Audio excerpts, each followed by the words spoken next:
The annual summit of the BRICS organization, including Brazil, Russia, India, China and South Africa, will take place in Durban on March the 26th. And obviously the most important issues for the foreign policy will be discussed. And to talk about these, we, along with our colleagues from the Voice of Russia radio, are sitting down with Deputy Foreign Minister of Russia, Sergey Ryabkov. Thank you so much for joining us for this interview. First question would be, obviously we are speaking with you ahead of the BRICS summit, and we are expecting that the Syrian conflict will be discussed there between the member states of the BRICS organization.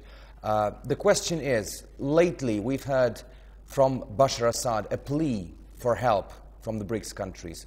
Would that be possible? Would BRICS countries would be able to help the Syrian situation? And how unified is the position of the BRICS countries on the Syrian conflict? Indeed, it's unavoidable, and it's good that Syria and everything that relates to this issue will be on the agenda. The leaders will have opportunity to exchange views on this. Let me tell you that we are not in any way underestimating the gravity of the current situation and all the problems which we face in Syria. This is not an issue, at least for Russia, to support the government in Damascus. We are not in any way advocating the case of Bashar Assad. We are working, and we do believe that it is still possible to achieve this goal, towards establishment of a platform for intra-Syrian dialogue, for some reconciliation. The impartiality here is crucial. Others that have more influence upon Syrian opposition should do more, by far more, to impress these people that they should be really engaged with the government, with the authorities, I would put it rather this way. There is no alternative. Alternative is more casualties, more tragedy, what we experience there daily. And others at BRICS have very similar views. It has been proven through several events. National positions are being explained by spokespersons, by leaders themselves, and I'm very sure that Durban would add to this what we believe is a unified and coherent message of what should be done there to resolve the problem. There is some speculations in the West that Russia and China are trying to bring BRICS as a main geopolitical force capable of deposing United States and NATO from the leaders' positions. How this standpoint reflects the real state of affairs? I will categorically deny any intentions towards this end. We in Moscow do think that BRICS has now a very established agenda, and any politician, any diplomat who is interested in what is going on there is very welcome to read through final documents of 5 summits, see where things move to, how they evolve.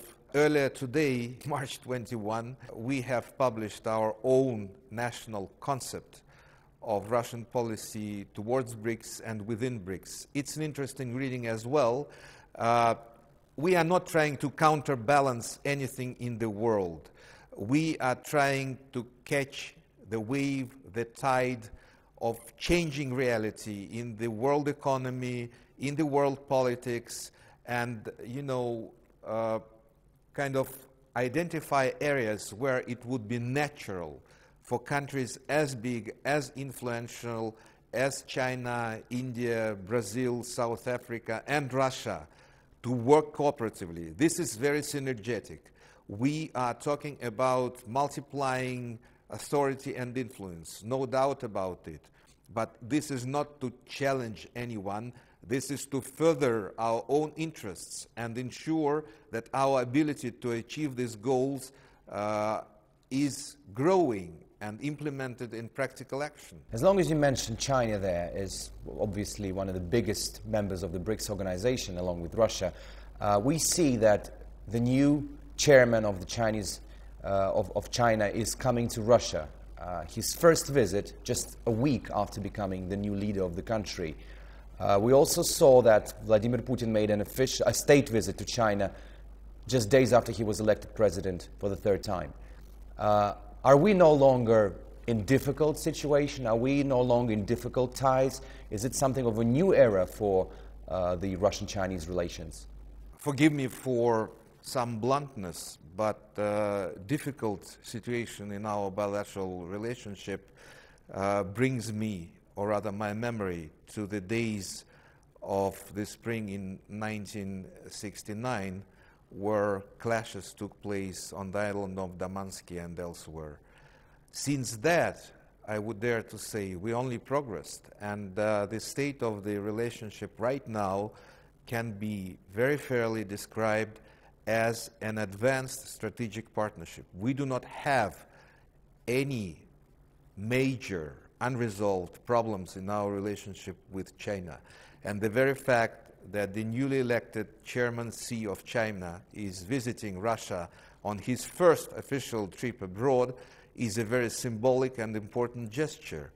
Frankly, we are honored. We understand that it means a lot for both countries. We want to pursue, and we have a very interesting,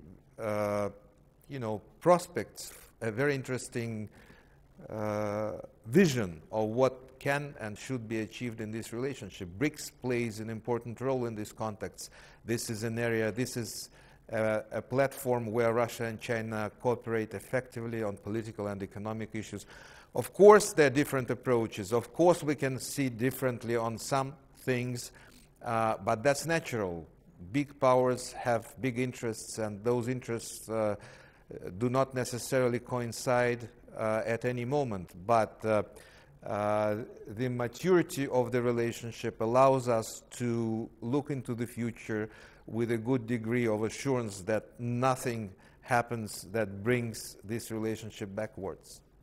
Russia and China has the one position in the United Nations Security Council about the settlement in Syria, and at the same time two other members of BRICS, India and Brazil, want to take place in the United Nations Security Council. So how BRICS members could influence the reform of the United Nations?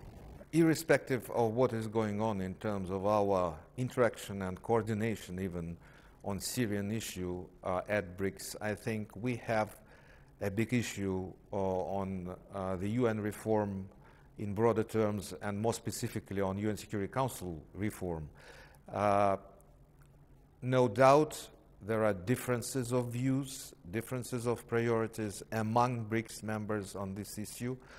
Russia is here, as in many other aspects of this agenda, a balancing force. This is how we want to play out our role there. We think whatever might be the outcome of the current effort to have governmental negotiations on the UN Security Council reform conducted under Afghani chairmanship since 2009, any eventual outcome of these talks should be very inclusive.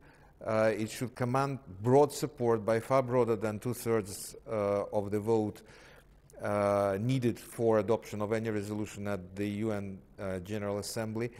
Secondly, we need to maintain the effectiveness of the Council. Easier said than done, but it can be translated into more specific positions of any country, and I can go on in explaining it. No need for this. Believe for what I say.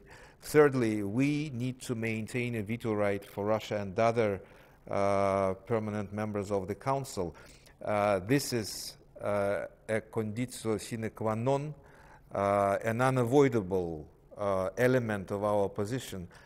We would pursue it. And I understand that not only China, but others at BRICS have a good deal of recognition of this very situation. I'm not saying sympathy, I'm not saying, of course, support, that's a different issue, but understanding of the reality. I think it's a very normal base for further discussions and hopefully also for achievement of some results in not so distant future. If we look at the BRICS, obviously the population of these countries constitutes more than a third of the world's population. 2.88 billion. Exactly. Economically, that's also a very strong entity with the respective countries being the leaders of the economy on the continent, on their respective continents. There have been talks for a while of a United Development BRICS Bank appearing, the one you've mentioned today at the press conference. Could you enlighten us, how far are we in making this bank, and how crucial would that be, how strong this potential bank would become if it appears anytime soon? Thank you for this question. Establishment of this development bank is probably one of the major deliverables along the line of an idea having BRICS more and more prominent in the area of economy, international finance, the development of infrastructure, exactly the core issues that are very close to our own heart when we talk on the future of BRICS. It's not been long since this idea was first floated in BRICS. Last year in New Delhi, leaders mandated experts to have an exploratory study and prepare recommendations, which was fulfilled and completed very effectively, and we are now on the verge of a formal decision. It would be a substantial, in terms of capital and paid capital, a substantial new international institution.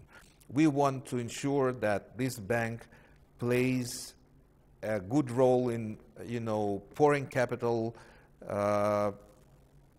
constructing loans, establishing credit facilities for first and foremost infrastructure projects in the BRICS countries themselves. We need more of this kind of tools. We need, and we need to see how it will, be, introduced into the fabrics of international finance and what niche it will occupy.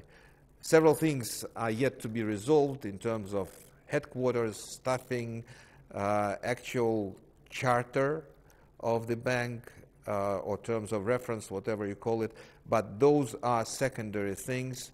The major political decision is pending, and in a very few days we'll know what has been decided in this area, thus also supporting BRICS and enhancing its international role.